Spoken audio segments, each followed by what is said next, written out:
Capítulo 19. Jesús entró en Jericó y comenzó a pasar por la ciudad. Había allí un hombre llamado Zaqueo. Era jefe de los cobradores de impuestos de la región y se había hecho muy rico. Zaqueo trató de mirar a Jesús, pero era de poca estatura y no podía ver por encima de la multitud. Así que se adelantó corriendo y se subió a una higuera sicómoro que estaba junto al camino, porque Jesús iba a pasar por allí. Cuando Jesús pasó, miró a Zaqueo y lo llamó por su nombre. ¡Zaqueo! ¡Baja enseguida! Debo hospedarme hoy en tu casa. Zaqueo bajó rápidamente y, lleno de entusiasmo y alegría, llevó a Jesús a su casa. Pero la gente estaba disgustada y murmuraba: Ay, fue a hospedarse en la casa de un pecador de mala fama.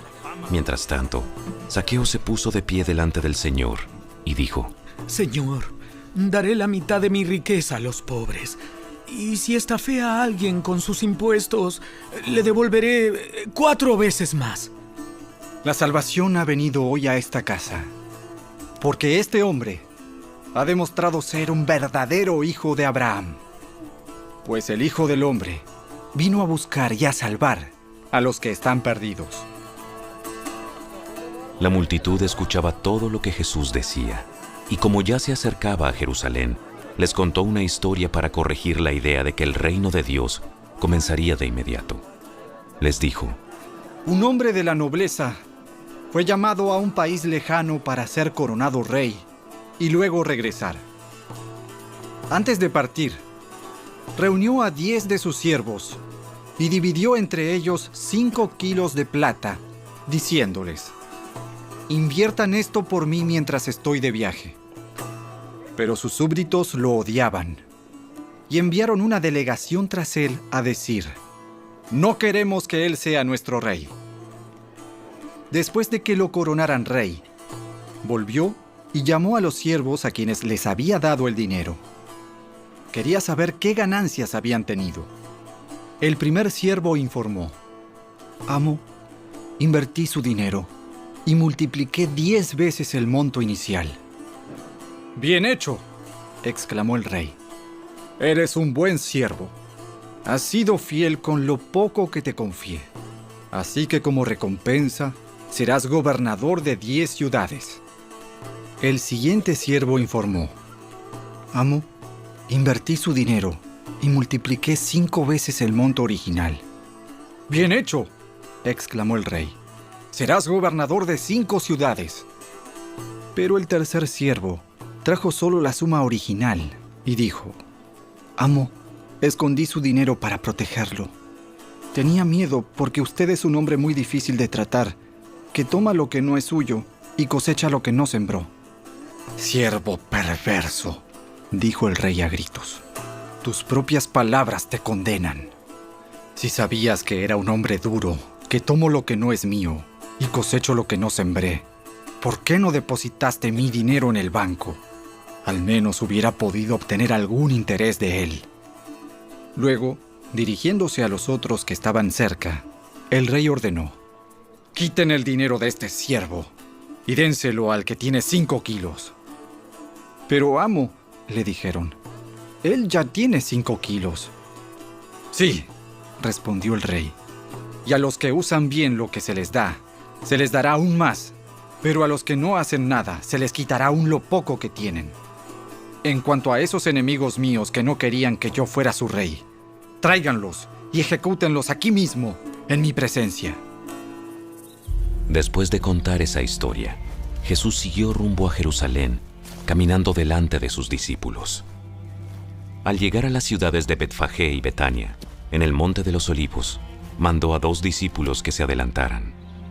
«Vayan a la aldea que está allí. Al entrar, verán un burrito atado, que nadie ha montado jamás. Desátenlo y tráiganlo aquí. Si alguien les pregunta, ¿por qué desatan al burrito?, simplemente digan: el Señor lo necesita». Así que ellos fueron y encontraron el burrito tal como lo había dicho Jesús. Y efectivamente, mientras lo desataban, los dueños les preguntaron: ¿Por qué desatan ese burrito? Y los discípulos simplemente contestaron. El Señor lo necesita. Entonces le llevaron el burrito a Jesús y pusieron sus prendas encima para que él lo montara. A medida que Jesús avanzaba, la multitud tendía sus prendas sobre el camino delante de él. Cuando llegó a donde comienza la bajada del Monte de los Olivos, todos sus seguidores empezaron a gritar y a cantar mientras alababan a Dios por todos los milagros maravillosos que habían visto. ¡Bendiciones al Rey que viene en el nombre del Señor! ¡Paz en el cielo! ¡Y gloria en el cielo más alto! Algunos de los fariseos que estaban entre la multitud decían: Maestro, reprende a tus seguidores por decir cosas como esas. Si ellos se callaran, las piedras a lo largo del camino se pondrían a aclamar. Al acercarse a Jerusalén, Jesús vio la ciudad delante de él y comenzó a llorar, diciendo: ¿Cómo quisiera que hoy tú, entre todos los pueblos, entendieras el camino de la paz? Pero ahora es demasiado tarde y la paz está oculta a tus ojos. No pasará mucho tiempo antes de que tus enemigos construyan murallas que te rodeen y te encierren por todos lados. Te aplastarán contra el suelo y a tus hijos contigo.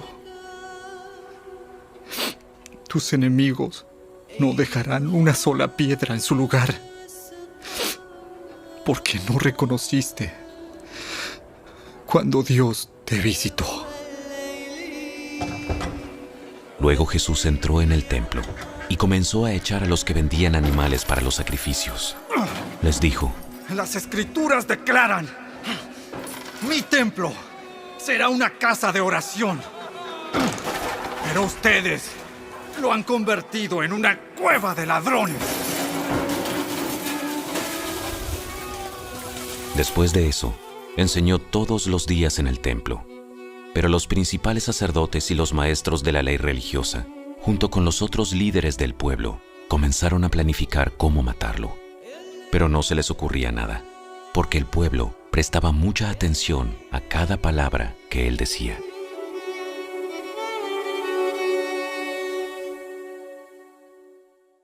Capítulo 20. Cierto día, mientras Jesús enseñaba a la gente y predicaba la buena noticia en el templo, los principales sacerdotes, los maestros de la ley religiosa y los ancianos se le acercaron. ¿Con qué autoridad haces todas estas cosas? ¿Quién te dio el derecho? Primero, déjenme hacerles una pregunta. ¿La autoridad de Juan para bautizar provenía del cielo o era meramente humana? Ellos discutieron el asunto unos con otros. Si decimos que provenía del cielo, preguntará por qué nosotros no le creímos a Juan. Pero si decimos que era meramente humana, la gente nos apedreará, porque están convencidos de que Juan era un profeta. Entonces finalmente contestaron que no sabían. Entonces yo tampoco les diré con qué autoridad hago estas cosas. Jesús se dirigió nuevamente a la gente y les contó la siguiente historia. Un hombre plantó un viñedo, lo alquiló a unos agricultores arrendatarios y se mudó a vivir a otro país por varios años. Llegado el tiempo de la cosecha de la uva, envió a uno de sus siervos para recoger su parte de la cosecha. Pero los agricultores atacaron al siervo, le dieron una paliza y lo mandaron de regreso con las manos vacías. Así que el dueño envió a otro siervo, pero a este también lo insultaron, le dieron una paliza y lo despacharon con las manos vacías. Entonces envió a un tercer hombre, a quien lastimaron y echaron a patadas. ¿Qué haré?, se preguntó el dueño. Ya sé, enviaré a mi querido hijo. Sin duda a él lo respetarán. Sin embargo, cuando los agricultores vieron al hijo, se dijeron unos a otros: «Aquí viene el heredero de esta propiedad. Matémoslo y nos quedaremos con la propiedad». Entonces lo arrastraron fuera del viñedo y lo asesinaron. ¿Qué creen ustedes que hará con ellos el dueño del viñedo? Les diré: irá y matará a esos agricultores y alquilará el viñedo a otros. ¡Oh! ¡Qué terrible que suceda algo así! Jesús los miró y les dijo: Entonces, ¿a qué se refiere la siguiente escritura? La piedra que los constructores rechazaron, ahora se ha convertido en la piedra principal. Todo el que tropiece con esa piedra se hará pedazos, y la piedra aplastará a quienes les caiga encima. Los maestros de la ley religiosa y principales sacerdotes querían arrestar a Jesús en ese mismo momento, porque se dieron cuenta de que contaba esa historia en contra de ellos, pues ellos eran los agricultores malvados, pero tenían miedo de la reacción de la gente. Esperando su oportunidad, los líderes mandaron espías que se hicieron pasar por hombres sinceros. Trataban de hacer que Jesús dijera algo que pudieran informar al gobernador de Roma para que lo arrestara. Maestro, sabemos que dices y enseñas lo que es correcto y no te dejas influir por lo que piensan otros. Enseñas con verdad el camino de Dios. Ahora dinos, ¿es correcto que paguemos impuestos al César o no? Jesús se dio cuenta de la trampa y dijo: Muéstrenme una moneda romana. ¿A quién pertenecen la imagen y el título grabados en la moneda? Al César. Al César. Bien. Entonces, den al César lo que pertenece al César, y den a Dios lo que pertenece a Dios. Así que no pudieron atraparlo por lo que decía en público. En cambio, quedaron asombrados de su respuesta y se callaron. Después se acercaron a Jesús algunos saduceos, líderes religiosos que dicen que no hay resurrección de los muertos. Le plantearon la siguiente pregunta: Maestro, Moisés nos dio una ley que dice que si un hombre muere y deja a una esposa sin haber tenido hijos, su hermano debe casarse con la viuda y darle un hijo para que el nombre del hermano continúe. Ahora bien, supongamos que había 7 hermanos. El mayor se casó y murió sin dejar hijos. Entonces el segundo hermano se casó con la viuda, pero él también murió. Luego el tercer hermano se casó con ella. Lo mismo sucedió con los 7, quienes murieron sin dejar hijos. Por último, la mujer también murió. Entonces dinos, ¿de quién será esposa en la resurrección? Pues los 7 estuvieron casados con ella. Jesús respondió: El matrimonio es para las personas aquí, en la tierra. Pero en el mundo que vendrá, los que sean dignos de ser levantados de los muertos no se casarán, ni se darán en casamiento, ni volverán a morir. En este sentido, serán como ángeles. Ellos son hijos de Dios e hijos de la resurrección. Ahora bien, en cuanto a si los muertos resucitarán, hasta Moisés demostró esto cuando escribió acerca de la zarza que ardía. Mucho después de que Abraham, Isaac y Jacob murieron, él se refirió al Señor como el Dios de Abraham, el Dios de Isaac y el Dios de Jacob. Por lo tanto, Él es Dios de los que están vivos, no de los muertos, porque todos están vivos para Él. Bien dicho, maestro. Bien dicho, maestro. Comentaron algunos de los maestros de la ley religiosa que estaban allí. Y después, nadie se atrevió a hacerle más preguntas. Entonces Jesús les planteó una pregunta: ¿Cómo es que se dice que el Mesías es hijo de David? Pues David mismo escribió en el libro de los Salmos: El Señor le dijo a mi Señor: siéntate en el lugar de honor a mi derecha, hasta que humille a tus enemigos y los ponga por debajo de tus pies. Si David llamó al Mesías Señor, ¿cómo es posible que el Mesías sea su hijo?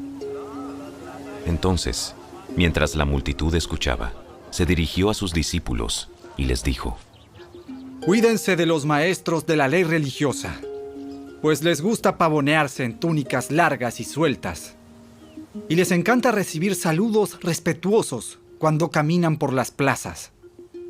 Y cómo les encanta ocupar los asientos de honor en las sinagogas y sentarse a la mesa principal en los banquetes. Sin embargo, estafan descaradamente a las viudas para apoderarse de sus propiedades y luego pretenden ser piadosos haciendo largas oraciones en público. Por eso, serán castigados con severidad.